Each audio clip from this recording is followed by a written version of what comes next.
I work at Target. I am a cart attendant and my main job is pushing carts into the store from the parking lot. It's a good way to earn money to pay for college during the summer. One Saturday, I was working a closing shift, and by 10 p.m. it was pretty dead. I was walking out of the grocery side front doors to look for carts when I heard on my walkie someone say, "Cart attendant." As employees, we all carried walkie-talkies to communicate, and we would call for each other by positions if we needed things. "Go ahead for cart attendant," I said. "Can you turn to channel 3? They answered. I didn't recognize the voice on the other end of the walkie. It was a man's voice and it sounded pretty average to me. I didn't think much of it because we would occasionally have managers from other Targets help out at our location if it was a busy day or if somebody called in. Plus, I spent most of my time in the parking lot, so I didn't pay attention to who was working on the inside much.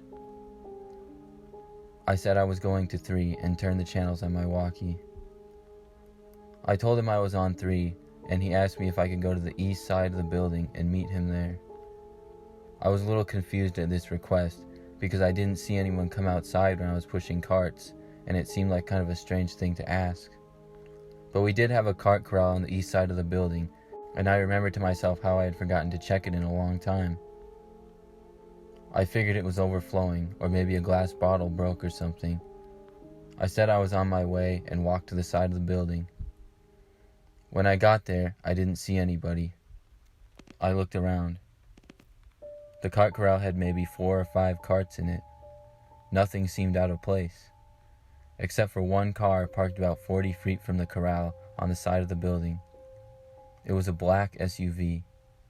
There appeared to be nobody in it. I grabbed my walkie and told him I was there. He said he was closer to the back of the building and I needed to see something. I started to walk farther down to see if anybody was actually there. Just after I passed the front of the SUV, its lights turned on. It was so bright I was blinded. I heard the back doors of the SUV open. After a couple seconds, I saw 3 men walking towards me. I turned and ran as fast as I could to the front of the building. When I made it to the corner of Target, they stopped chasing me and I went inside the store. I immediately found a manager and asked them who that was talking to me on the walkie-talkie. She said she didn't know and figured it was people who bought the same walkie brand and decided to prank us. I didn't tell her about the people chasing me because I didn't want to make a big deal out of it and I figured there was nothing that could be done. I still work there and nothing like that has happened since.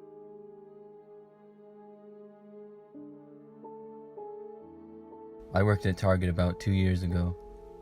My main job was to stock shelves in the grocery aisles. I would spend a lot of time in the back rooms bringing items and occasionally removing them from shelves. One day, I was working an early shift. We opened at 8 a.m. and it was about 8:15. We had just opened, so the store wasn't that busy yet. I was the only person working in the back at the time, and my job was to open boxes and bring things out to the sales floor. I had to throw some things away, so I went around the corner, and on my way back I heard a noise coming from behind some crates. At first, I thought someone else came back to work with me. "Hey," I said. There was no response. I walked over to the crates, and as I got close, I saw someone run to another stack of boxes that were next to me. That led to a bunch of little aisles where we kept a lot of products before they went out to the floor. I thought it must have been someone pranking me. I laughed and followed behind the boxes to the aisles. The aisles had lots of potential hiding places, so after looking around for a few seconds, I gave up and went back to work. About an hour later, I was still the only person working back there, and I heard a large crashing noise coming from the aisles. I walked over to see a bunch of items had fallen off the shelves. I looked around, and just then, I saw from behind a box a head of a man ducked down next to it. He was dirty and had a long beard. I said in a firm voice that customers were not allowed back here and he needed to get out. He just turned and ran again. I chased after him all the way to the side entrance to the back. He sprinted out the back room and into the grocery section of the store and out the front door. The customers looked shocked at what they had seen. I called store security and they came back with me to investigate. we found out that quite a few items were missing from the back shelves. There were empty wrappers from food he was eating all over the place. He made quite a mess. We figured it must have been a homeless man that somehow snuck into the back room and stayed there all night hidden, despite us having an overnight crew that works. As far as I know, he was able to get away with it. I shop at Target quite a bit. One day, I was doing my weekly grocery shopping. It was a Saturday and about 11 o'clock in the morning. The store was pretty busy as it was a weekend, but despite all the people, I noticed a man that seemed to always be in the same aisle as me. It seemed like just a coincidence, and I continued shopping. But every aisle I went down, he would appear at the end of it soon after. I tried to ignore it, and finally I finished my shopping and headed to the checkouts. I got in line to check out, and after about 30 seconds, the man appeared from the clothing section and got in line behind me. He looked to be in his 40s and had brown hair and a medium build. I looked, and he only appeared to be buying one thing, which was a bottle of water. I was really disturbed by that, after I know he had been following me around the entire store.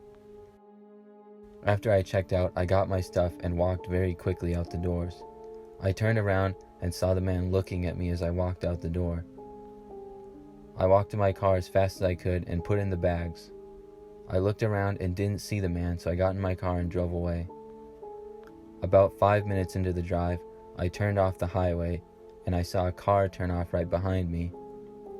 I got a bad feeling, and I looked in my mirror to see what appeared to be a man driving the car behind me. I couldn't see well enough to know for sure, so I took a turn at the next road just to be safe, and the car turned as well. At that point, I knew it had to be the same man that was following me. I took out my phone and looked up the nearest police station. It was about 12 minutes away, so I drove there.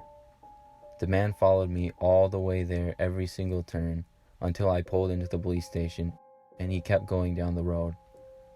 I stayed there for about an hour and finally went home. I made it home safe, but unfortunately, I didn't get his license plate. I just hope he didn't do that to anybody else. That was by far the scariest thing I ever experienced at Target.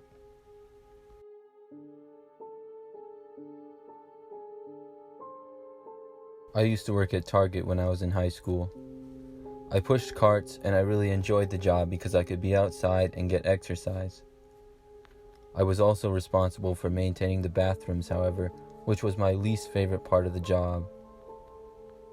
Every hour on the half, we had to go in and make sure everything was in order in the bathrooms. Usually it was, but occasionally I had to refill a soap dispenser or something. It was about 9:30 p.m., so the store was pretty quiet. I went in to check on the bathrooms. I walked into the men's and opened the door to the far stall on the end to check it out. I immediately had to do a double take after what I saw. In the toilet and overflowing from the toilet were electronic security cases. The kind of clear plastic cases that go over video games or memory cards, or any kind of small electronics that stores sell. They were in the toilet and overflowed onto the floor and were all over the floor as well. There had to be at least 200 of them. I was so confused I didn't know what to think. At first, I thought maybe somebody in the electronics department quit, and on their last day, they decided to do a prank or something. Maybe somebody stole a bunch of items and left the cases in the bathroom. But how on earth did they get all these cases into the bathroom without being seen in the first place? I walked out of the bathroom and called the store security. He said he would meet me in a couple minutes. I went out and got a quick run of carts and then went back to the bathrooms with security. When I got back to the stall, everything was gone. I couldn't believe my eyes. I felt so stupid, but surprisingly, security said they believed me. I don't know how the cases got there or got out, but I know what I saw.